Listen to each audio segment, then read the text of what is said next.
So I get asked this question quite a bit about the Flexplate on an LS swap and the in an OBS. We've got one going on, so I figured I'd just show you guys real quick. This had a 350. We pulled it out. We're going to put a 5.3 in it. But we both have 4L60 transmissions. However, the input shafts are different, so they use different torque converters, and the bolt pattern is a tiny bit different.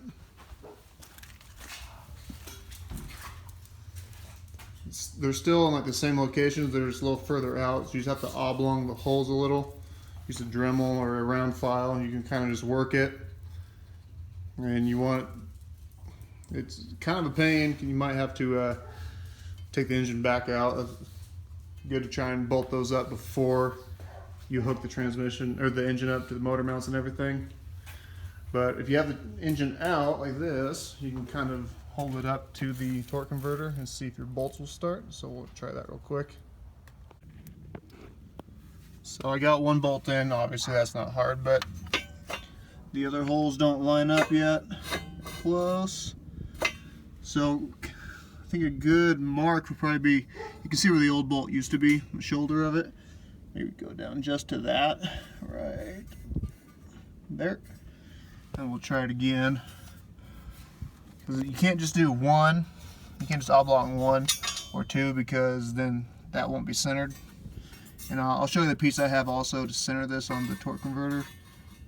I used a different one last time. The one I got this time is a little bit cheaper. I'm pretty sure they both work, so we'll take a look. I think I should specify this is the Flexplate off of the 5.3 4L60. So if you're using the 4L60 out of the engine or the car that came with the 5.3, then you don't have to do any of this. If you're retaining the factory transmission from the OBS, this is the 98, then you'll have to do this modification. This is the 5.3 Flexplate going to the 98 4L60E. You'll need this guy. So it just converts the flange back there, extends it so that that will meet up to the center of the torque converter. That way it's centered. You don't want anything to be out of balance. The one I used last time, same idea, but it was like a spacer that bolted on the outside right here. So you'd use the longer bolts to the crank. This was significantly cheaper. I'm sure it'll do the same thing. I'll let you know if it doesn't work, but I'll see why it won't. This isn't quite an exact science. You can see the holes oblong a little bit. I think I'm close. We'll test fit it and see how it is. Kind of just got to remove a little bit till it fits. I did have to take my transmission or my engine back out after I had put it in on the last LS swap I did.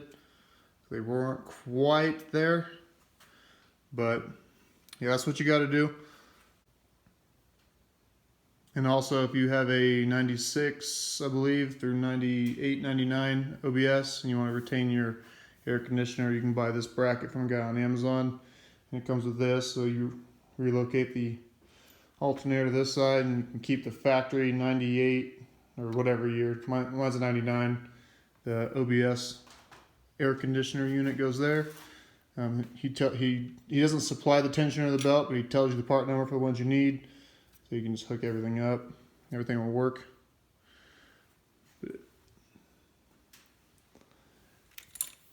And then just the pressure line from the 5.3. So get that whenever you pull your engine, and it hooks directly to the power steering pump on the OBS. Figured I'd do a couple of these little videos. I get a lot of questions about some little things. Instead of trying to, comment on every video and tell you guys, I figured I would just explain it by showing you a short little video. Check me out on Instagram, Endless Wishlist 6.0. Thanks.